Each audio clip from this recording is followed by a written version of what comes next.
দিদি জিজ্ঞেস করতেছে রান্না কেমন হয়েছে, এই যে খাবারের অবস্থা দেখে বুঝতেছেন না কিভাবে খাচ্ছি। প্লেট তো চেটে খাইছি, এখন হাতের আঙুল পর্যন্ত চেটে খাচ্ছি। এখন দিদির হাতের আঙুল চাটা বাকি। রান্না করছে দিদি। দেখেন এই যে পাতাটা বোঝা যাচ্ছে, একটা পুরো পাতার টেক্সচার।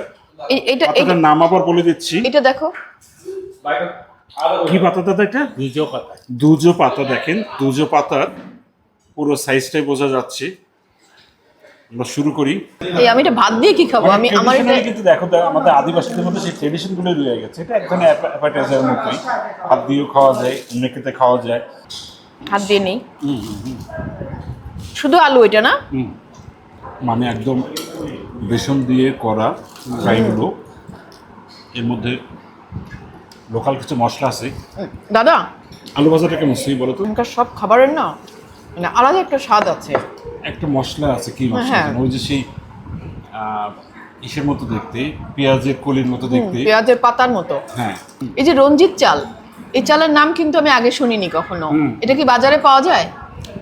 আমরা এই লোকাল পাওয়া যাবে, বাইরে পাওয়া যাবে। বাইরে পাওয়া যাবে না। এটা কি আপনাদের চাষ করা? আমাদের কাছে সারা বছরের জন্য মনে করি সবাই এটাই মানে কেউ চাইলে এটা কিনে নিতে পারবে? পারবে। হ্যাঁ, রঞ্জিত চাল। আচ্ছা। কোন মৌসুমে হয় চালটা? ওই যে আমরা ওই আমন মৌসুমের চাল। আচ্ছা, মানে পানিতে হয়। এই চালটা কি মানে কেউ চাইলে মানে বীজ ঠিক আছে। আমরা নিয়ে চাষ করতে পারবো আর কেউ যদি চায়? মণিপুরের একটা লোকাল চাল, রঞ্জিত চালের ভাত, সিংজু। সিংজু, কয়েক রকম পাতার তৈরি। সিংজু শব্দ হয়েছিল কি মানে বিভিন্ন একত্র করে আছে বিভিন্ন আইটেম মিক্স। আচ্ছা। এগুলি কাঁচা, বুঝছো? সবচেয়ে মিক্স কিন্তু খেয়াল করে দেখছো তুই? পুরো কাঁচা কিন্তু জাস্ট মিক্স করা মশলা দিয়ে, পেঁয়াজ দিয়ে। পেঁয়াজ ছাড়া। পেঁয়াজ ছাড়া? মণিপুরীদের সমাজে পেঁয়াজের ব্যবহার কিন্তু খুবই কম। কেন দাদা এটা? এটার মধ্যেও কি দাদা ওই পাতাটা আছে? হ্যাঁ, তারপরে আমরা যে তুলে আনলাম এটাও আছে। আচ্ছা, ওই যে শাক তুলে আনলাম ওটাও? সে মাছের এটা ভিন্ন ধরনের খাবার, ভিন্ন স্বাদ, মাছের একটা আস্ত ভালো গন্ধ, লাগছে। কিন্তু হ্যাঁ, কিন্তু মাছের একটা খাবারটা গন্ধ মজা। আছে। তুমি তো এগুলো দিয়ে পুরো ভাত খেয়ে ফেলছো। মানে হাওর বাওরের দেশে এসে যদি হাওরের মাছ না খাও তাহলে 16 কলা পূর্ণ হবে না। হ্যাঁ, এই যে দেখো যে কাজটা আমি 2 পিস পুরো আগেই নিয়ে নিলাম, যাতে কেউ পেলো আর না পেলো, বুঝছো?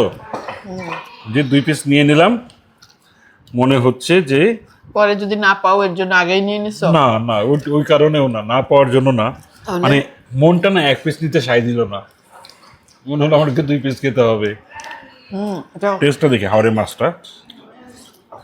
হাওড়ের মাছ তো টেস্ট হবে। ওই মাছটা তো টেস্টি। তো ওই মণিপুরীদের রান্নার একটা বৈশিষ্ট্য আছে, সব খাবারে পাচ্ছি। হ্যাঁ, ওই এক স্বাদ। দাদা ওইটার নাম যেন কি? জেনেম জেনেম পাতা না? মানে জেনেম পাতা গাছটা আমরা পেলে দেখাবো। সব খাবারের মধ্যে না ওই জেনেম পাতা, এটা একটা মশলা হিসেবে ব্যবহৃত হয় পেঁয়াজের পরিবর্তে, সেই ফ্লেভারটা পাচ্ছি। এই যে দিদি বসতেছে না, রান্নার শুধু সসটা- আমাদেরকেই খাওয়াচ্ছে। দিদি বসে পড়েন না আমাদের সাথে। ও মেয়ের বাড়ির আত্মীয় স্বজন আর অবসর নয় দিদির। হ্যাঁ, সেই সকাল থেকে কাজ করতেছে। হ্যাঁ, আসলেই এত পরিশ্রম করেন বলেই সুস্থ আছেন। দিদি কি ফিট দেখো, দাদাও যেমন fit। দাদাও ফিট।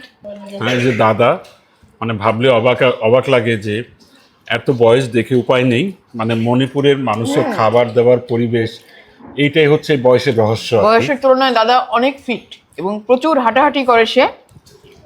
প্রত্যেকটার তো আলাদা আলাদা স্বাদ, বুঝছো?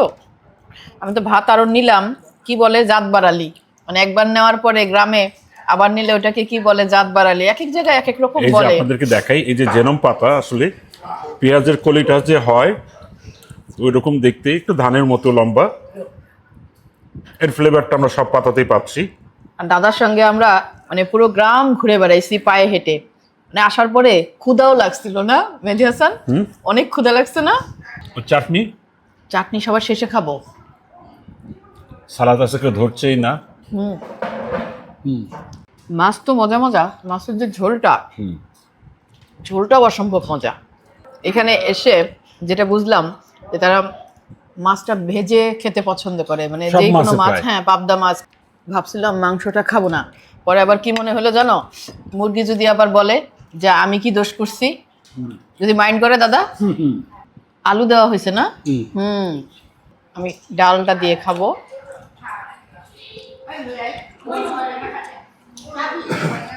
ডালটা হচ্ছে শেষবারে খাইতে হয়, আর মাংসটা যদি এরকম একটু কষা কষা হয় না, ওটার সাথে ডালটা খুব ভাল লাগে। মাংসটা, মুরগিটা অনেক বড়। সুহি বলল এই মাংসের আলু তো বরাবর আমার পছন্দের, একটু মাংস খেয়ে দেখি। ঝোলটা নিও না, একটু ঝোলটা মুরগি খাবো, একটু বড় তো, একটু তেল আছে, বড় মুরগির তো আবার একটু তেল হয়। ঝোলটা ফেলে দিয়েই খাবো। তুমি তুমি ডালটা নাও। না, তুমি ফোর্স করতে পারো না আমাকে আমি কি খাবো। পরামর্শ তো দিতে পারি। হ্যাঁ, পরামর্শ দিতে পারো। তাহলে? এক এক অঞ্চলে খুব এক এক রকম একটা ট্রেডিশন আছে। ভাতটা ভাতটা একটু শক্ত, সামান্য, যে আবার কি পুরোপুরি চলে সিদ্ধ। আসছে দেখো, হ্যাঁ, দই আবার চলে শেষে আবার আসছে। দই আছে। দইটা খুব পছন্দ। দেখাচ্ছি, দেখি।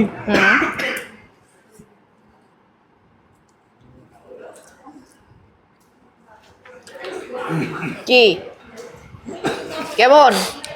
রান্নাটা আমি বলি, ঝোলটা দেখে মনে হচ্ছে না গাঢ় না করা হবে, আসলে রান্না খুব সফট। দেশি মুরগির একটা টেস্ট আছে।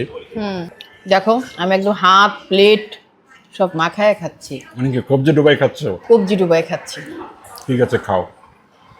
খাওয়ার মধ্যে একটা আনন্দ আছে। তবে শেষ পাতে সবচেয়ে চাটনি, টেস্টি এইটাই।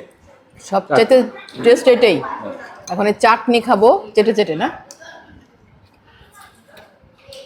মানে চেটে চেটে খাওয়া হয় বলে কি এর নাম চাটনি দাদা? হ্যাঁ,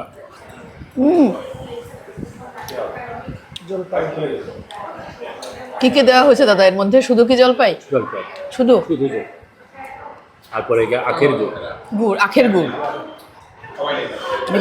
গুড় আর জলপাইয়ের একটা সুন্দর ঘ্রাণ আসতেছে। মানে মনে পড়ি তো আমরা চিনি তেমন দেখি না, না, সবকিছুই গুড়ের। গুড়ের কাঁচা জলপাইয়ের একটা টেস্ট। পরে জানা গেল নিজস্ব গাছের জলপাই পেরে ফ্রিজে রেখে দেয়, পরে যখন প্রয়োজন হয় এরকম চাটনি বানিয়ে খায়। তোমার কি অবস্থা? আমার খাবার সব শেষ, প্লেট চেটে খাচ্ছি সব শেষে। দেও দেও দেও। মানে দিদি জিজ্ঞেস করতেছে রান্না কেমন হয়েছে, এই যে খাবারের অবস্থা দেখে বুঝতেছেন না কিভাবে খাচ্ছি। প্লেট তো চেটে খাইছি, এখন হাতের আঙুল পর্যন্ত চেটে খাচ্ছি। এখন দিদির হাতের আঙুল চাটা বাকি। রান্না করছো দিদি?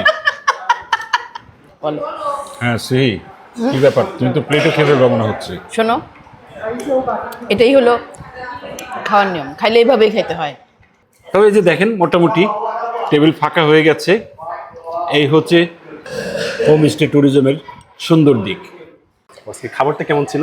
খাবারটা কেমন ছিল এটা তো আসলে মানে দেখে কি কিছু বোঝা যাচ্ছে? সব কিন্তু খালি।